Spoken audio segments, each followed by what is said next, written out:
Picture this. You're heading out for groceries and realize you need a reusable bag. Why not make your own? In this quick guide, we'll create a DIY tote bag, reducing plastic waste and adding a personal touch. Let's get started. You'll need fabric scissors, a ruler, pins, an iron, and either a sewing machine or needle and thread. First, measure and cut your fabric into two rectangles 18 by 20 inches for the bag's body and two smaller pieces for the handles. Use a ruler and fabric scissors for precise cuts. Next, prepare the edges by folding them over twice to create a clean hem, pinning them in place. Press the folds with an iron for crispness. Now, sew the hem along the edges using your sewing machine or by hand. Watch the close-up shots to guide your stitching.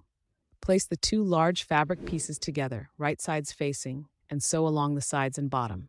Reinforce the corners for added strength. To attach the handles, sew the smaller fabric pieces to the top of the bag, ensuring they're evenly spaced and secure.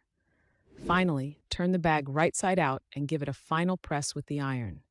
Add decorative elements like patches or embroidery for a unique touch.